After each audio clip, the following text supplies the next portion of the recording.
Hi students.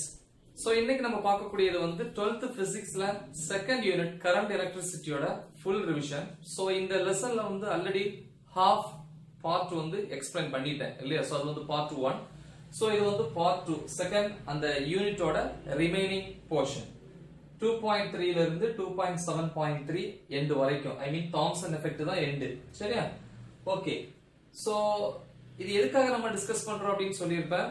இப்போ நிறைய பேருக்கு வந்து சில டாபிக் வந்து ரொம்ப டவுட்டா இருக்கும். சோ அப்ப நம்ம வந்து ஒரு லைட்டா ஒரு எக்ஸ்பிளனேஷன் கொடுத்தோம் அப்படினா அந்த டாபிக் வந்து அவங்களுக்கு அண்டர்ஸ்டாண்ட் பண்றதுக்கு ஈஸியா இருக்கும். இன்னொன்னு வந்து மெயின் பாயிண்ட்ஸ் வந்து என்ன பண்றதுக்கு ரிமெம்பர் பண்றதுக்கு அவனுக்கு வந்து வசதியா இருக்கும். ஓகேவா? சரி.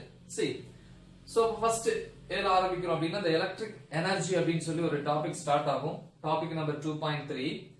When a battery is connected between the ends of a conductor, I is produced. I is current. அதாவது ஒரு கண்டக்டர் இது ஒரு மெட்டல் இல்லையா?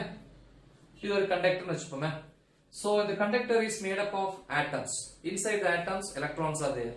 அதுவும் இந்த ஆட்டம்ல வந்து outermost shell இருக்கிற எலக்ட்ரான்ஸ் எல்லாம் வந்து எப்படி இருக்கும் அப்படினா ரேண்டமா அங்க இங்க ஓடிட்டு இருக்கும். அதான் free electrons. ஓகே? சோ ஆனா வந்து எலக்ட்ரிசிட்டி ப்ரொடியூஸ் ஆகாது. ஏன்னா எலக்ட்ரான்ஸ் ஒரு பர்టిక్యులர் டைரக்ஷன்ல டிராவல் பண்ணாதான் கரண்டே ப்ரொடியூஸ் ஆகும். பட் ரேண்டம் டைரக்ஷன்ங்கறனால the net flow of charge or the net current is equal to 0. சரி. இப்போ இந்த கண்டக்டர்ல என்ன பண்றேன் அப்படினா ஒரு பேட்டரிய கனெக்ட் பண்றேன். இப்படி கனெக்ட் பண்றேன். இது நெகட்டிவ், இது பாசிட்டிவ் டெர்மினல். இப்போ என்ன ஆகும்? இதுல வந்து அங்க இங்கயும் ஓடிட்டு இருந்த ரேண்டமா போயிட்டு இருந்த ஃப்ரீ எலக்ட்ரான்ஸ் இப்ப இந்த எலக்ட்ரிக் ஃபீல்ட் அப்ளை பண்ணும்போது இங்க பை தி ரிப்பல்ஷனால எலக்ட்ரான்ஸ் எல்லாம் பாசிட்டிவ் டெர்மினல் நோக்கி என்ன ஆகுது? ட்ரிஃப்ட் ஆகுது. எப்ப இந்த எலக்ட்ரான்ஸ் பாசிட்டிவ் டெர்மினல் ரீச் ஆகுதோ அப்ப கரண்டா மாறி இங்க இருந்து கரண்ட் ப்ரொடியூஸ் ஆகும். ஐ மீன் இங்க ஃப்ளோ ஆக ஆரம்பிக்கும். இதான் அவன் சொல்றான். அதாவது ஒரு கண்டக்டர்ல ஒரு பேட்டரியை கனெக்ட் பண்ணும்போது ரெண்டு எண்ட்ல வந்து பொட்டன்ஷியல் டிஃபரன்ஸ் ஃபர்ஸ்ட் ப்ரொடியூஸ் ஆகுது. due to the potential difference என்ன ஆகுது? current is produced. Potential difference இல்லனா current இல்லையா? So that when a battery is connected between the ends, ரெண்டு end இல்லையா? ends of a conductor, current is produced. திருப்பி potential energy formula du is equal to v dq. அதாவது நம்ம பண்ணக்கூடிய work வந்து எதா ஸ்டோர் ஆகும்? எனர்ஜியை வந்து ஸ்டோர் ஆகும். workக்கு என்ன formula? work is equal to அல்லனா வந்து power is equal to work done by time taken. இதுல இருந்து work is equal to இது மேல போயிடுச்சுனா power into time அப்படினு படிச்சிருப்போம். பவருக்கு என்ன formula? P is equal to VI, product of voltage and current இல்லையா? VIT. இந்த IT என்கிறது தான் Q. அப்ப V into Q. IT படிச்சிருப்பீங்க ஃபர்ஸ்ட் பார்ட்ல. I is equal to Q by T. இப்ப IT is equal to Q. Okay, so இதுதான் work. But நம்ம பண்ணக்கூடிய work எதா ஸ்டோர் ஆகும்? எனர்ஜி. இல்ல இப்ப நம்ம எக்சர்சைஸ் பண்றோம், வொர்க் அவுட் பண்றீங்க, அது எதாவது நம்ம பாடியில வந்து எனர்ஜியா ஸ்டோர் ஆகுது. So energy W or U is equal to. Okay, the next இங்க amount of charge சேஞ்ச் ஆக எனர்ஜி என்ன ஆகும்? சேஞ்ச் ஆகும். அதான் du is equal to V into dq. இங்க d வந்தா இங்க d வரும். சேஞ்ச். நெக்ஸ்ட் எலக்ட்ரிக் பவர் அப்படினா என்ன? Rate of doing electric work. இங்க கொடுத்து பாத்தீங்களா? power P is equal to work done by time taken. ஒரு குறிப்பிட்ட டைம்ல செய்யக்கூடிய work தான் என்னது? பவர். அதான் இது. ரேட்னா டைம். டைமை பொறுத்து செய்யக்கூடிய work தான் எலக்ட்ரிக் பவர். இப்படி ஒரு ஃபார்முலா எழுதலாம். இல்லனா P is equal to VI. then its unit. இதோட யூனிட் என்ன? watt. okay, good. then electric energy, capacity to do work. capacity அப்படினா என்ன? ability. அதாவது ஒரு வொர்க்கை செய்யறதுக்கு தேவையான அந்த திறமைன்னு சொல்றோம். ability. சோ அதுதான் வந்து எலக்ட்ரிக் எனர்ஜி. அப்ப electric energy is equal to power into time. பவருக்கு யூனிட் என்ன? watt. டைமுக்கு என்ன? மினிட்ஸ்ல சொல்லுவோம். But here we are using the unit hour. watt hour அப்படினு சொல்லுவோம். ஓகேவா? சரி. இத பேஸ் பண்ணி நிறைய வேல்யூஸ் சொல்லலாம். எப்படின்னா இப்ப டைம் 1 செகண்ட், work வந்து 1 ஜூல். அப்ப work 1 ஜூல், அதாவது ஒரு செகண்ட் டைம்ல நீ செய்யக்கூடிய work வந்து 1 ஜூலா இருந்துச்சுன்னா அங்க பவர் அளவு 1 வாட். ஏன்னா 1/1 is equal to 1 வாட். அப்ப 1 watt is equal to 1 joule. நல்லா பாருங்க, 1 watt is equal to 1 joule. அப்ப 1 kilowatt is equal to 1000 joule. ஏன்னா கிலோன்னா 1000. ஓகே, வாட்னா ஜூல். சரி, then 1 kilowatt hour equal to 1 kilowatt னா 1000 into hour. hourனா எவ்வளவு? minutes secondsல மாத்தும்போது 1 hourங்கிறது 60 minutes, secondsல மாத்தும்போது 3600. அப்ப இத மல்டிப்ளை பண்ண என்ன வரும் அப்படினா 36 into 10 power 5 joule. இது 1 kilowatt hour. சோ இந்த வேல்யூஸ் எல்லாம் ரொம்ப ரொம்ப முக்கியம், கிளியரா பாத்துக்கோங்க. திருப்பி பாருங்க, பேட்டரி ஆர் செல். ஒரு பேட்டரியா இருக்கட்டும் இல்ல ஒரு செல்லா இருக்கட்டும், என்ன வித்தியாசம் அப்படினா இந்த மாதிரி ஒன்னு இருந்துச்சுன்னா இது செல், இது பாசிட்டிவ் நெகட்டிவ். இத மாதிரி இன்னொரு செல் சீரிஸா கனெக்ட் பண்ணிருக்கேன். இப்போ இது என்னது? Battery. 2 or more cells join to form a battery. அப்ப ஒரு பேட்டரி அல்லது செல்ங்கிறது EMF ப்ரொவைட் பண்ணக்கூடிய ஒரு சோர்ஸ். EMF என்ன? Electro motive force. எலக்ட்ரானை மோட்டிவேட் பண்ணக்கூடிய ஒரு force. that is nothing but voltage. okay, good. then ideal battery. ideal என்ன? best battery. நல்ல ஒரு பேட்டரினா அதோட இன்டர்னல் ரெசிஸ்டன்ஸ் 0 ஆ இருக்கும். அப்ப அங்க என்ன இருக்காது? பொட்டன்ஷியல் டிஃபரன்ஸே இருக்காது. அப்ப அந்த இடத்துல இருக்கிற பொட்டன்ஷியல் டிஃபரன்ஸ் சொல்ற வேர்டு எதுக்கு ஈக்குவலா இருக்கும்? அந்த பேட்டரியோட உண்மையான EMF க்கு ஈக்குவலா இருக்கும். that means voltage. இங்க பாருங்க, an ideal battery or என்ன? internal resistance equal to 0. resistance, that is nothing but immunity power அப்படினு சொல்லுவோம். then there is no potential difference which is equal to EMF. okay, then internal resistance அப்படினா என்ன? இப்ப ஒரு beaker எடுத்துக்கிறேன். பீக்கர்ல வந்து ஒரு சொல்யூஷன், அது HCl இருக்கலாம் இல்ல dilute H2SO4 இருக்கலாம், whatever may be. let us introduce two metal rods. Okay, இப்போ என்ன ஆகும்? இல்ல கரண்ட் நான் கொடுத்த உடனே இங்க ரியாக்ஷன் நடக்கும், கெமிக்கல் ரியாக்ஷன். இப்போ என்ன ஆகும் அப்படினா இது ஃபார் எக்ஸாம்பிள் காப்பர் பாசிட்டிவ், இது நெகட்டிவ். இந்த ஜிங்க் ராடும் காப்பர் ராடும் இந்த சொல்யூஷன் கூட ரியாக்ட் பண்ணி ஜிங்க் ராட்ல இருந்து 2 எலக்ட்ரான்ஸ் ரிலீஸ் ஆகும். அதே நேரத்துல 2 பாசிட்டிவ் அயன்ஸ் ரிலீஸ் ஆகும். இந்த 2 எலக்ட்ரான்ஸ் இங்க இருந்து வரக்கூடிய பாசிட்டிவ் அயன்ஸ், ஐ மீன் H++ ரிசீவ் பண்ணி எடுத்துட்டு வெளியே வந்து கரண்டா மாதிரி வெளியே போயிட்டு இருக்கும். இங்க ஒரு பல்பை கனெக்ட் பண்ணேன்னா அந்த பல்பு வந்து க்ளோ ஆகும் அப்படின்னு படிச்சிருக்கோம். இப்ப இந்த 2 எலக்ட்ரானும் கரண்ட் என்ன பண்ணுது? அலோவ் பண்ணுது. அதே நேரத்துல வந்து வெளியே அனுப்பவும் செய்யறதுனால இதுக்கு பேர், இந்த மெட்டல் ராட்ஸ்க்கு என்ன பேர் அப்படின்னா எலக்ட்ரோட்ஸ் அப்படின்னு சொல்லுவோம். இந்த சொல்யூஷனுக்கு பேரு எலக்ட்ரோலைட். எலக்ட்ரோலைட்டோட வேலை என்னன்னா ரியாக்ஷனுக்கு அப்புறம் இதுல இருந்து வரக்கூடிய ions, positive and negative ions வந்து ஆப்போசிட் டைரக்ஷன்ல வந்து டைரக்ட் பண்ணி விடுறதா இதோட வேலை. அப்படி டைரக்ட் பண்றதுக்கு டிலே பண்றோம் இல்லையா? சில எலக்ட்ரோலைட் டிலே பண்ணும். அப்படின்னா இந்த எலக்ட்ரோலைட் இங்க ஃப்ளோ கூடிய சார்ஜஸ் அப்போஸ் பண்றதுக்கு அது ப்ரொவைட் பண்ணக்கூடிய ஒரு இம்யூனிட்டி பவர், ரெசிஸ்டன்ஸ். அதுதான் என்னது? Internal resistance. பாருங்க, internal resistance, the resistance to the flow of charges. இங்க இருந்து இங்க, அதே மாதிரி இங்க இருந்து இங்க மூவ் ஆகக்கூடிய ஃப்ளோ ஆகக்கூடிய சார்ஜஸ் வந்து அப்போஸ் பண்றதுக்கு இந்த எலக்ட்ரோலைட், அதாவது இது மொத்தமா செல், இந்த செல்லுக்குள்ள இருக்கக்கூடிய எலக்ட்ரோலைட் ப்ரொவைட் பண்ணக்கூடிய அந்த ரெசிஸ்டன்ஸ் தான் அது internal resistance. See, the resistance to the flow of charges within the battery, I mean cell. okay, then Kirchhoff's rules. Kirchhoff's ரெண்டு ரூல் இருக்கு. First rule, second rule. First rule என்னது? Junction rule. ஏன்னா first rule எங்க மட்டும் தான் use பண்ண முடியும்? ஜங்ஷன்ல மட்டும் தான் யூஸ் பண்ண முடியும். செகண்ட் ரூல் எங்க யூஸ் பண்ணலாம்? Closed path, I mean loop. அதனால அது லூப் ரூல்னு சொல்லுவோம். பாருங்க, junction rule or current rule, இது first rule. Second rule voltage or loop rule. லூப்னா closed path.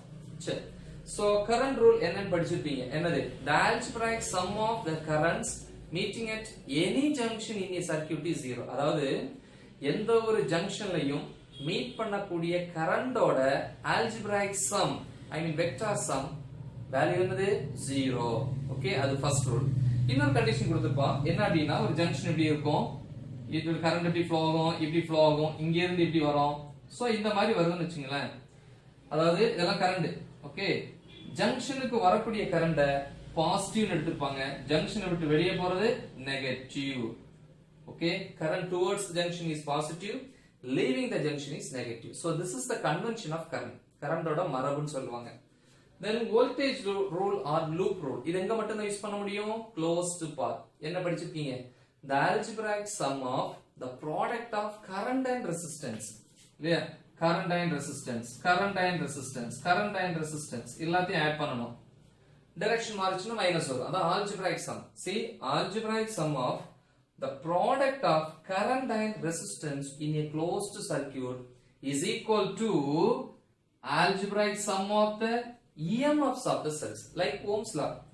IR equal to psi, psi na voltage, V னு கூட எடுத்துக்கலாம். அப்ப நிறைய Ohm's law வந்து ஆட் பண்ணா இந்த மாதிரி ஃபார்முலாஸ் கிடைக்கும்.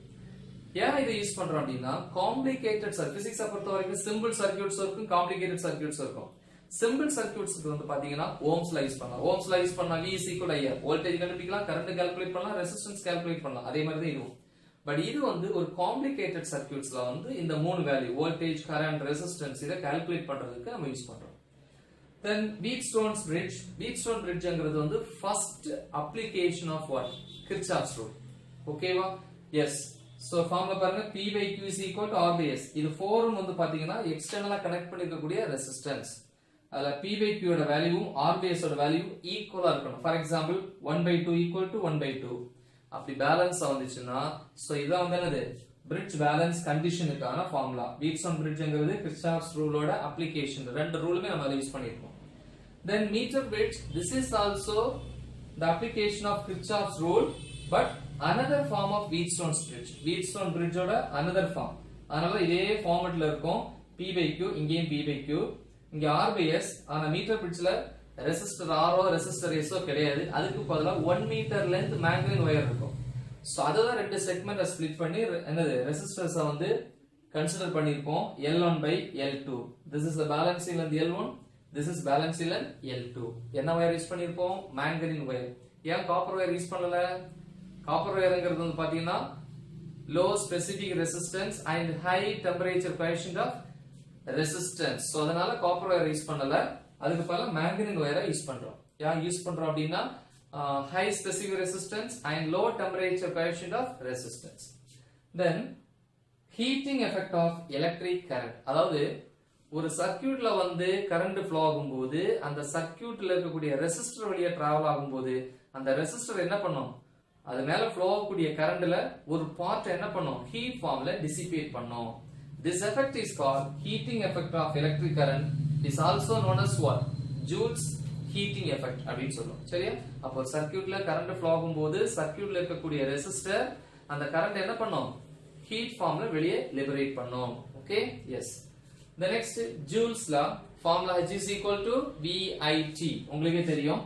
இங்க Ohm's law யூஸ் பண்ணலாம். Using Ohm's law. Ohm's law formula என்ன? V is equal to IR. Use பண்ணீங்கன்னா V place IR போட்டா H is equal to I square RT.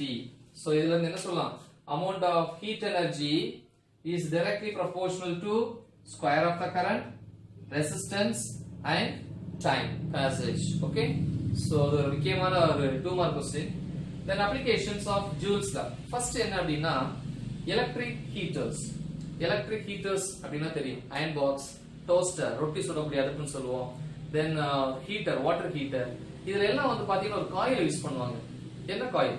Nichrome என்கிற ஒரு அலாய். எதை யூஸ் பண்ணுவாங்க? நிக்ரோம். ஓகே? நிக்ரோம். நிக்ரோம் என்கிறது nickel plus chromium. இந்த ரெண்டு மெட்டல் சேர்ந்து யூஸ் பண்ணிருப்பாங்க. இதுக்கு வந்து ஸ்பெஷல் கேரக்டர் இருக்கு. என்ன அப்படின்னா high specific resistance. that is nothing but resistivity. Specific resistance-நால resistivity-நால ஒண்ணுதான். High specific resistance. The next, it's not easily oxidized. Okay. The next, high melting point. அப்படின்னா என்ன? ஹை மெல்டிங் பாயிண்ட் அதிகமா உருகுதுன்னு அர்த்தம் கிடையாது. ஹை டெம்பரேச்சர்ல மட்டும் தான் மெல்ட் ஆகும். எக்ஸாம்பிள் அயன் பாக்ஸ் பாருங்க. அது எப்போ மேக்ஸிமம் டெம்பரேச்சர் ரீச் பண்ணுதோ அப்பதான் நமக்கு யூஸ். Dress அயன் பண்ணலாம். ஆனா கரண்ட் போயிடுச்சுனாலும் கொஞ்ச நேரம் அந்த ஹீட் தொடர்ந்து அதுல இருந்துகிட்டே இருக்கும். ஈஸி என்ன ஆகாது? ஆக்சிடைஸ்ட் ஆகாது. ஒன்னு ஹை மெல்டிங் பாயிண்ட். ஹை டெம்பரேச்சர்ல மட்டும் தான் மெல்ட் ஆகணும். அப்பதான் அயன் பாக்ஸ் வச்சு நம்ம அயன் பண்ண முடியும். டோஸ்டர் வச்சு ரொட்டி சுட முடியும். லோ டெம்பரேச்சர்ல மெல்ட் ஆக கூடாது. அதான் high melting point. Then high specific resistance. Specific resistance அதிகமா இருந்துச்சு அப்படின்னா அதுல வரக்கூடிய கரண்ட் மேக்ஸிமம் ஹீட் ஃபார்ம்ல வெளியே வரும். சோ அந்த ஹீட்டை வச்சு தான் நம்ம ஒர்க்கே பண்றோம். Okay, good. Then electric fuses. Electric fuses அப்படின்னா உங்களுக்கு தெரியும், ஃபியூஸ்ல வந்து நம்ம வந்து மோஸ்ட்லி எதை ஜாயின் பண்ணிருப்போம், ஒரு alloy, let plus copper use பண்ணிருப்போம் இல்லையா? சோ இந்த மாதிரி யூஸ் பண்ணிருப்போம். சோ அப்ப இந்த ஃபியூஸ் ஒயர் வந்து பாத்தீங்கன்னா ஒரு ஷார்ட் ஒயர். நம்ம வீட்ல இருக்கிற ஹோம் சர்க்யூட்ஸ் எல்லாமே parallel இருக்கும். அது கூட இந்த ஃபியூஸ் ஒயர் வந்து சீரிஸ்ல கனெக்ட் பண்ணிருப்பாங்க. எக்ஸஸா வந்து கரண்ட் உள்ள வரும்போது இல்ல வந்து டியூ டு ஷார்ட் சர்க்யூட்டிங்னால உள்ள அதிக அளவு கரண்ட் வரும்போது ஃபியூஸ் ஒயர் மெல்ட் ஆகும். மெல்ட் ஆகும்போது வீட்ல இருக்கக்கூடிய ஹோம் அப்ளையன்சஸ் எல்லாமே, எலக்ட்ரிக் அப்ளையன்சஸ் எல்லாமே சேஃப் ஆயிடும், எதுவுமே டேமேஜ் ஆகாது. ஓகேவா? சோ நம்ம யூஸ் பண்ணக்கூடியது மோஸ்ட்லி லெட் பிளஸ் காப்பர். இந்த லெட்டை பொறுத்த வரைக்கும் 5 ஆம்பியர் கரண்ட்க்கு மேல வந்துச்சுன்னா மெல்ட் ஆயிரும். காப்பர் வந்து 35 ஆம்பியருக்கு மேல கரண்ட் வந்துச்சுனாலும் மெல்ட் ஆயிரும். சோ இது மெல்ட் ஆயிடுச்சுன்னா அப்படின்னா மாத்தணும் அவசியம் கிடையாது. இப்போ வந்து பாத்தீங்கன்னா புது டைப் ஆஃப் ஃபியூஸ் எல்லாம் வந்துருச்சு இல்லையா? சர்க்யூட் பிரேக்கர்ஸ் சொல்லுவோம். நம்ம ஹால்ல வந்து சைடுல வச்சிருப்பாங்க இந்த மாதிரி மேல மூவ் பண்றது மாதிரி.